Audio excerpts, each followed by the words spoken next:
పాపం రుద్ర తన చుట్టూ ఏం జరుగుతుందో తెలియక చాలా కన్ఫ్యూషన్ గా ఉన్నట్టున్నాడు.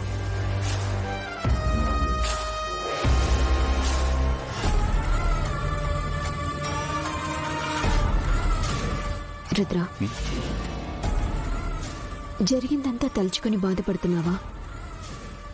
I'm so sorry Rudra. నేను కూడా మీ ఫోటో చూసిన ఫ్రస్ట్రేషన్లో నిన్ను అనుమానించాను.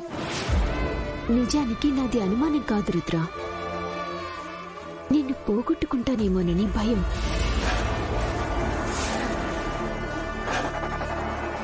నమ్మకం ఉన్న చోట భయాలు అనుమానాలు ఉండకూడదు. ఉంటే ఆ బంధానికి అర్థమే ఉండదు. I'm really sorry Rudra. It's okay, leave me alone. నేను కొంచెం డిస్టర్బ్ అయి ఉన్నాను. ఇంకా నువ్వు ఏ డిస్టర్బెన్స్ పెట్టుకోకు రుద్ర. ఎందుకంటే ఈ డిస్టర్బెన్సెస్ అన్నిటికీ కారణమైన గంగా ఇక మన జీవితాల్లోకి తిరిగి రాదు. ఎందుకంటే వాళ్ళ నాన్న గంగకి పెళ్లి ఫిక్స్ చేసేసారుగా.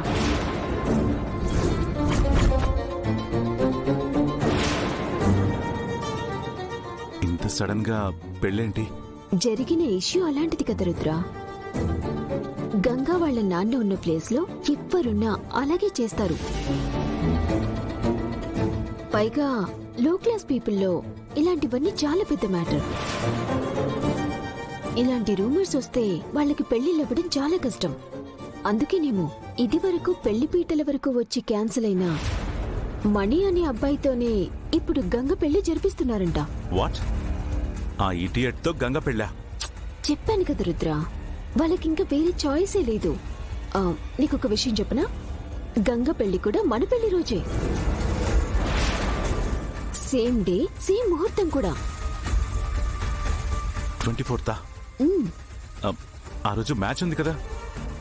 గంగ మ్యాచ్ లో పార్టిసిపేట్ చేయకుండా పెళ్ళెలా చేసుకుంటుంది? ఇంత జరిగినా మ్యాచ్ అంటాడేంటి? నాకు కూడా అదే డౌట్ వచ్చింది. కానీ పరిస్థితులు అలా ఉన్నాయి రుద్ర, మనము ఏం చేయలేము.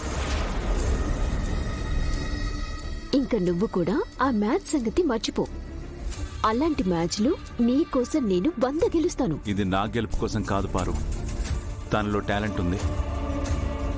గంగి మ్యాచ్ గెలిస్తే తన ఫ్యూచర్ బాగుంటుంది. ఇప్పుడు అనవసరంగా పెళ్లి చేసుకుని తన లైఫ్ స్పాయిల్ చేసుకుంటుంది.